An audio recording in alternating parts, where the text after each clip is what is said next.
Hello, all you jabronis and jabronettes, and welcome back to the third installment of our long ongoing series where we go and explore the filming locations of It's Always Sunny in Philadelphia. Now, we're going to be doing the filming locations that are in Philadelphia itself. A lot of the show is filmed in Los Angeles, so we won't be covering those. But without further ado, we're going to go ahead and jump into it, starting out with Season 3, Episode 1. Season 3, Episode 1, we get this B-roll footage, which is taken right by the corner of 33rd and Chestnut Street in University City, right in front of Drexel University. It's facing from University City towards Center City. Right before this scene, we get Charlie and Frank in bed. Charlie can't seem to fall asleep because he can't stop thinking about the trash, so they decide that they're going to get the flashlights and go look for more.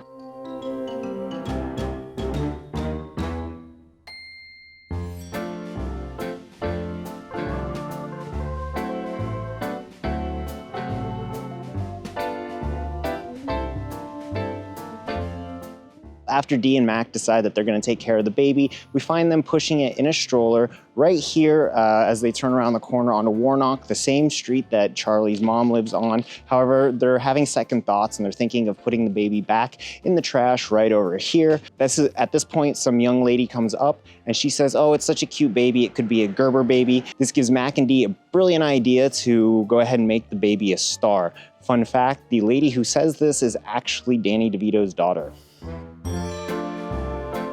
DB, my main man, you got tossed into the right dumpster.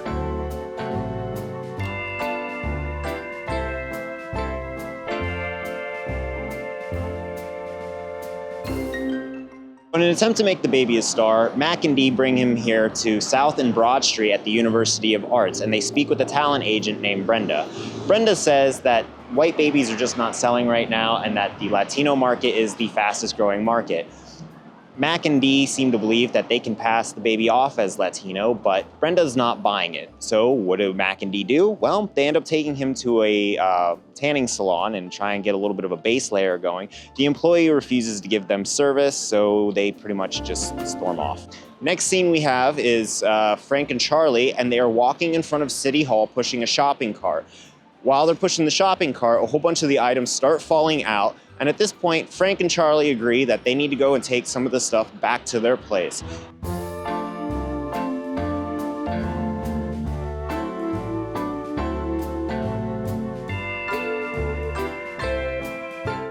After Frank and Charlie realize that they've accumulated too much stuff, they need to find somewhere to sleep. So they end up sleeping right here on this grate, right in front of 1500 Market Street, right across the street from City Hall.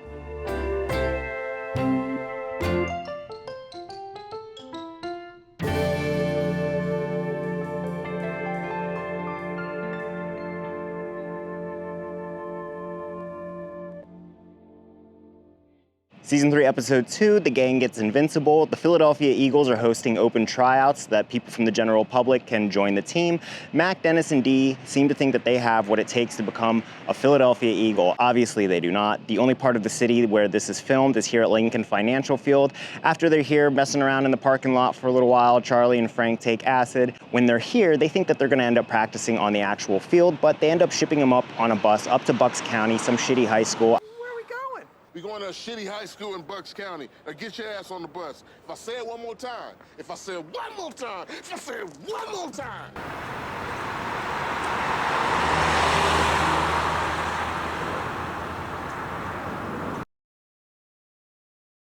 Episode 7, the gang sells out, starts out with Charlie, Mac, and Dennis inside Media Restaurant Group's corporate office. They're speaking with one of the corporate guys. The corporate guy tells them that he thinks Patty's Pub would be a great location for one of their oldies rock restaurants. Dennis says that Patty's isn't for sale. When the corporate guy writes down a number on the piece of paper and shows Dennis, Dennis immediately changes his mind and says, "Sold!" Back at the bar, Frank doesn't want to sell. Dee is excited at the idea of selling because she thinks she's going to get a lot of money, but they tell her she's not one of the owners, so she doesn't get anything and they're just going to leave her high and dry. Supposed to do? Don't give a shit. After Dee finds out that her financial status is now going to be in question, she needs to go find another job. So she comes here to 12th and Filbert. So, listen. What's up? Which way is Race? Race Street is that way. Yep. Thank you. No problem. Have a good one. After Dee finds out that she's not getting any money from the sale of the bar, she needs a new job. So she comes here to 12th and Filbert, which is made up to look like the oldies restaurant.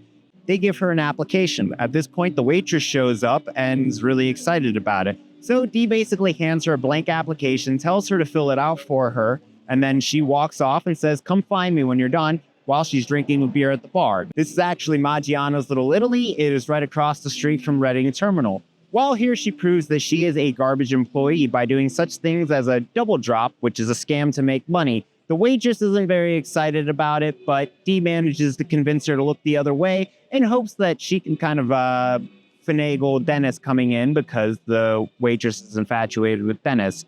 Meanwhile, Charlie also comes in and tries to get a job. Charlie ends up becoming the sanitation expert. Charlie also ends up setting it up so that Dennis can get a job as a bartender there. Eventually, at the end of the episode, the corporate guy shows up and he fires all of them, including the waitress.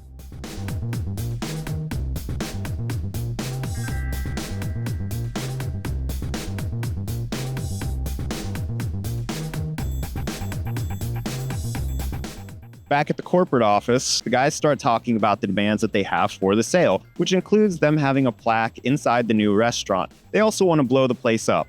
Then they start rambling about Japanese and German cars. Their overall antics finally cause the corporate guy to pull the offer off the table. I'm gonna go ahead and offer you nothing. After the guys fail to secure a deal, they come outside to discuss their strategy. Charlie's upset because he no longer has any shares. He sold them all to Dennis and Mac, including a shit ton of shares to Mac for half of a sandwich. So a very upset Charlie asks him what he thinks he should do. Mac says, "I don't care, go get a job." So Charlie says, "Okay, what do you want me to do? Strap on my job helmet and slide into a job cannon and fire off into Jobland where jobs grow on jobbies?" Charlie takes off and Frank discusses that they need to woo the guy. So they take him to a strip club. While at the strip club, the corporate guy informs them that he's gay. Frank, Dennis, and Mac start talking about tops, bottoms, twinks, bears, power bottoms. By the time they finish their little ramblings, the corporate guy has taken off.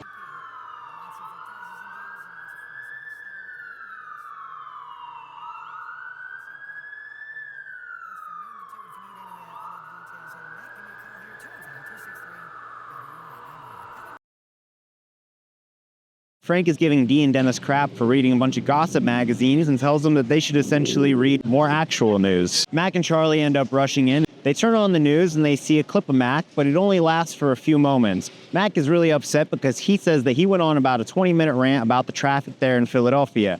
That's when Charlie and Mac decide that they could probably make the news better, and Frank wants to join in. Frank has an idea to put their stuff on public access. Mac, Charlie, and Frank are at a retirement home and they're trying to interview an old lady, but it turns out that the story's pretty boring, so they want to go get some real news stories. Charlie says, "I have an idea." Which brings us to our first scene, which is at the corner of Arch and 10th Street. This is the Chinatown Friendship Arch.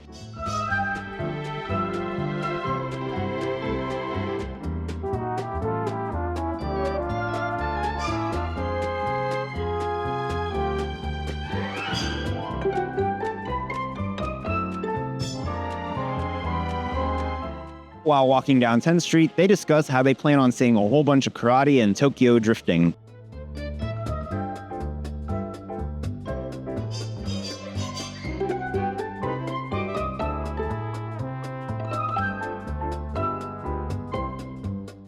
As they continue to walk up the street, we find them at 148th 10th Street, where a bunch of guys are exchanging fish, pretty much just going back and forth with it. Frank starts talking about how they need to talk about a new pandemic. At this point, Charlie notices a large crowd gathered across the street at some random store. That store is now Abacus Federal Bank. They rush into the store to see what the whole fuss is about, and they end up finding a bunch of people playing Wii tennis, and the crowd is cheering on. At this point, a man starts choking on some food. They don't know what to do, so Mac punches the guy in the stomach and causes him to dislodge the food, thus saving his life. Mac is really excited that they got something good on film. But at this point, Charlie reveals that he never actually put a tape in the camera.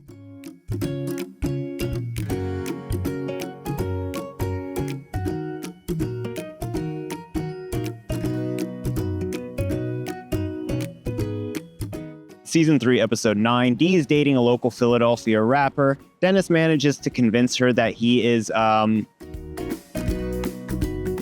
special.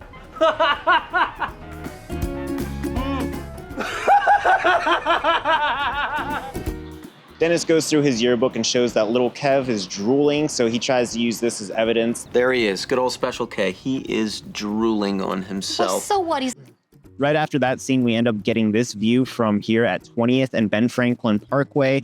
As you can see, the Somali flag is no longer there. It's been kicked out and taken over by Scotland. Damn you, George Wallace. This whole parkway is lined with different flags from different countries. Eventually, Dennis manages to drive his point home, and Dee ends up breaking up with him. Behind me is City Hall. Back that way is the Art Institute. Really nice to come to in the summer, especially when it's actually sunny here in Philadelphia and not this overcast.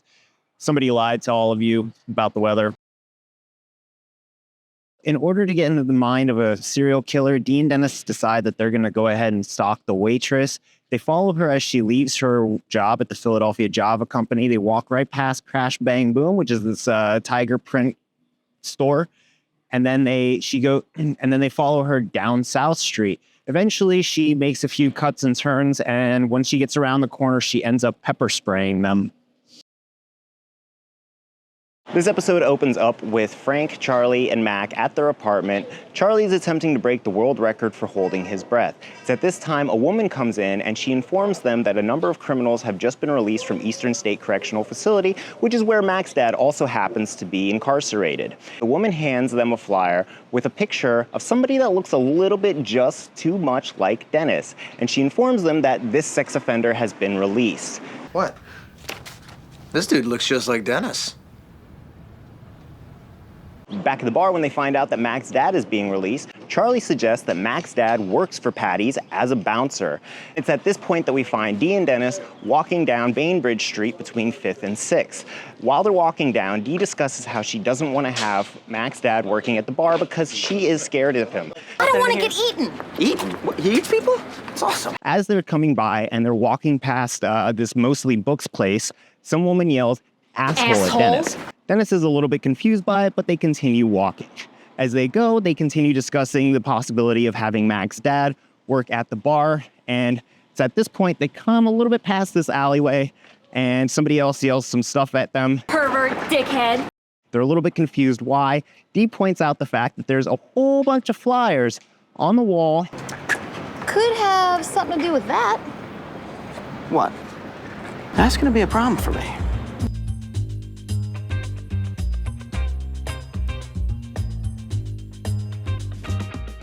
In season 2, we get this view, and I ended up not wanting to talk about it because that location isn't actually a place here in Philadelphia. The reason I decided to bring this up back at Frank and Charlie's apartment, this lady comes in and she announces that a number of prisoners have just been released from Eastern State Correctional due to overcrowding. Mac is curious. He wonders if his dad is one of those people. They've had some other notable prisoners here, including Al Capone. It's located on Fairmont Avenue between 21st and 22nd. After a failed dinner party at Mac's mom's house, where Mac does not manage to get his parents back together, and in fact, Charlie's mom, Bonnie, is starting to fall for Mac's dad, we find ourselves here at 1721 Christian, right across the street from the YMCA. Dee and Dennis come here so that they can confront Wendell. They tell him that he's got to move, but Wendell doesn't want to budge because Dennis is taking all the heat off of him and he's allowed to just stay inside and watch the Disney Channel.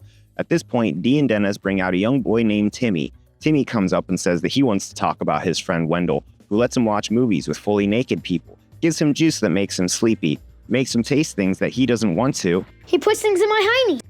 This certainly drives the point home, and Wendell agrees to leave the neighborhood. Will you make the kids stop, please? Come on. Yeah, I think that ought to do it. Yeah, that's good, Timmy. So you'll leave? Yeah, I'll leave. It's just a small, regular little neighborhood. Wendell obviously doesn't live here, and this is obviously not an apartment.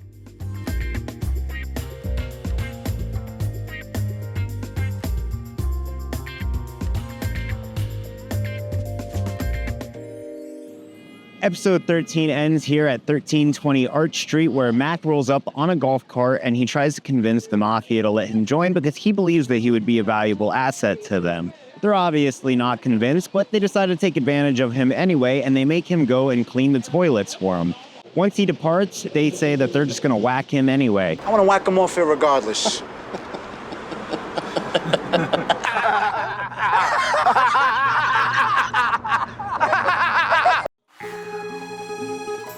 Frank and Dennis come in, and Dennis apparently made $1,000 from being a gigolo. Meanwhile, Mac is with the Mafia while they're playing poker. He shows up in a blue suede tracksuit, and he says that he's not being utilized properly. He could do better work because he's got cat-like reflexes. This causes the mob to give him the nickname Pussy Hands. Dee and Charlie are trying to sell cocaine to Wall Street types, and they're not having a whole lot of success. While here, Charlie mentions that he thinks they should go back to the country club because he thinks that the jockeys are doing unsavory things to the horse. With the jockeys? It's about the horse, Charlie? It is about the horse. After Dee and Charlie fail to sell cocaine to the corporate Wall Street types who keep walking past, Charlie says that these guys are in 5th gear, we're stuck in 1st gear, so we need to boost our RPMs. So we find Charlie and Dee out in the back of 1900, right at the corner of 20th and Ludlow, where Charlie refers to the cocaine as Bolivian marching powder. Dee's about to snort it, but Charlie says, no, you can't do that, that's how you become addicted. You need to start putting it on your gums, and you need to do it about every 10 to 15 minutes. Dee says, no, that's how we run out of cocaine. Then it's at this moment that we see Rickety Cricket walk by. That's Rickety Cricket! Dee and Charlie run up to Rickety Cricket. Cricket mentions that ever since he left the church, his life has been in a tailspin and he lives on the streets. Dee gets really excited and says, oh, so you must know a lot of drug addicts, and they try to convince him to go and sell the drugs for him. Cricket doesn't want to sell the drugs because he's trying to get his life back in order. Charlie says that if he does this for him, then he can stay at Dee's place.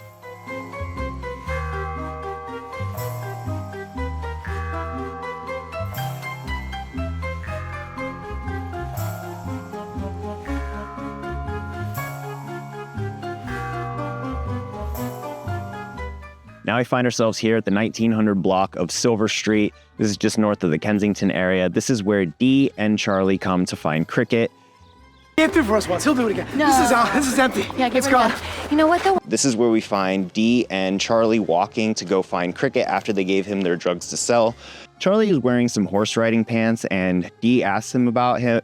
Basically, he comes up with some sort of explanation of how he doesn't understand that a horse and a cat and a dog, they're no different. He doesn't understand why he can't get a horse. Charlie and Dee end up making it to the end of the block, and they find Cricket standing over here playing on his trash cans, which he seems to think are kettle drums. He informs them that he sold the drugs so that he can get those drums, and that he is currently working on a musical. Charlie asks him if he has any more of the drugs, and Cricket says yes and hands it over, but tells him that he can't take all of it because he needs some of it because he's still working on the 7th act of his musical, which is all up in here. Charlie tells him to come back to the bar. Cricket says, yeah, sure, I'll come back to the bar, but I'm not leaving without these sweet drums. All right, bring your trash. Oh, yeah, don't forget the trash cans. Yeah, bring in the trash cans. Watch the crack addicts, though. They will cut you. Back at the bar, we find Dee and Charlie with very little cocaine left. Charlie ends up pouring a whole bunch of flour on it, trying to cut it. Dee freaks out because it's way too much flour. So Charlie suggests that they skip town with the horse. Dee says that Charlie can't bring the horse along. Back inside the bar, we find Cricket playing on his kettle drums, practicing his musical. At this point, the Mafia walks back in and demands their money. Everybody pulls guns on one another. Dennis walks into the bar and hands over $25,000 to the Mafia. The Mafia is satisfied with this. Dennis announces that he got the $25,000 by selling Frank's pimp chalice. As the Mafia is walking out of the bar, the Don gets a phone call from his wife. His wife tells him that one of Pussy Hand's friends tried to put their hands on him. So the mob gets mad and tries to figure out who it is. Of course, the guys deny it. At this same point, Cricket is back in the background playing on his drums. You guys, I did it, and I made it so sexy! The show ends with Cricket sitting out here with his broken legs, playing on his kettle drums right in front of 1735 Market Street, the same location that was used to represent the corporate office in episode 7, The Gang Sells Out. Season 3, episode 14 starts out with the gang walking into the back alley, only to find a homeless guy, doing the five-knuckle shuffle, cranking the hogs, mixing up a little baby batter, playing pocket pool. They're absolutely disgusted, so they decide that they're going to go to a junkyard and get themselves a junkyard dog. Unfortunately, the man at the junkyard doesn't have a junkyard dog. He has a cat instead. They're not interested in the cat. They don't think it's tough enough, but he insists the cat is very tough. While there, they end up seeing a old decommissioned police cruiser, so they end up buying that instead, as well as the cat. Later on, they end up getting uniforms just for Frank and Dennis. Charlie doesn't get one. Dee and Mac end up joining the Guardian Angels. The first location where we see them driving the police vehicle is right here at 2030 Chestnut Street, heading towards 20th Street.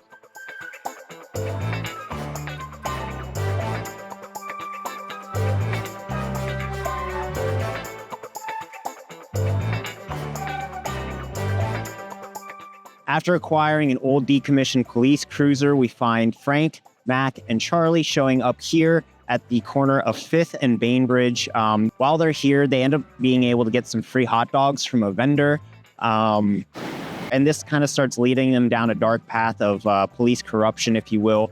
Charlie seems to believe that he's the only good cop, and he's starting to be at odds with the other two. A lot of this starts stemming from a scene where we have a jaywalker who goes across the street, and Charlie goes and says, hey, what are you doing? You can't do that kind of thing. Dennis eventually intervenes, and so does Frank, and they end up shaking the guy down for money and even a watch. This starts causing a lot of conflict between Charlie and Frank. This starts leading Charlie to believe that he's a good cop and they're corrupt cops, and he starts getting sick of the entire system. Mac and Dee are at the police station, and they are trying to convince the police to let them help out because they seem to think that they can do a better job than the boys in blue. At this point, officers Leroy and Davis end up dropping Dee and Mac off right here at the end of 1900 Silver Street. This is the same place where we found Cricket playing his kettle drums in the Gang Gets Whacked Part 2 episode. Dee starts freaking out because they're in a dangerous neighborhood. Mac says that they can handle it, they're tough, they're guardian angels, and he slaps her. They hear a gunshot, and everybody starts running away. They start making their way for the bus. As they're trying to flee, they see a friendly-looking black guy reading a book, and they point in his direction and say, let's ask him for help. Then they walk right past him, and they find a crackhead who is white. Crackhead ends up pulling out a revolver and robbing them.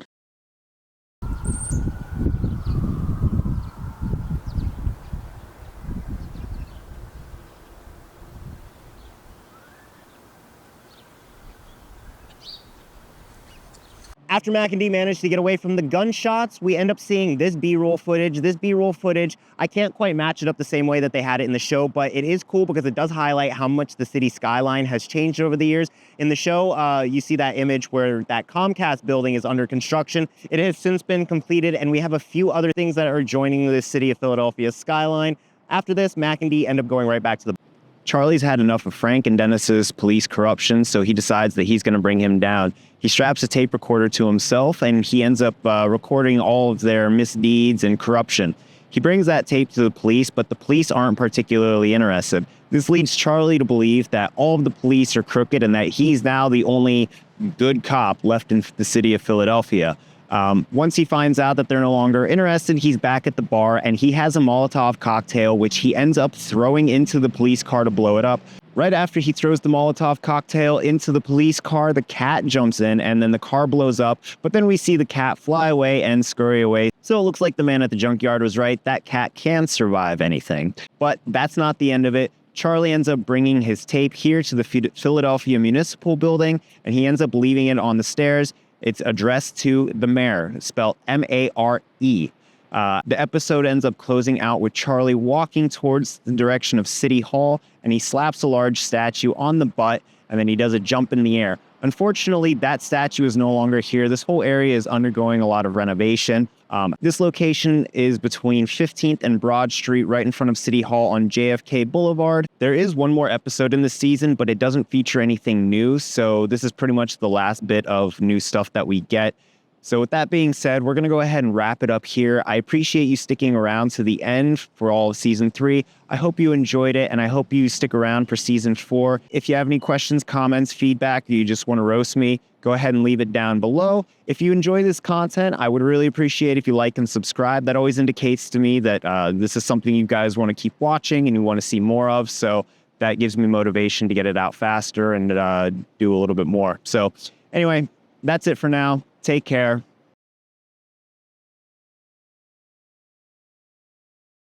What's up? You shoot videos?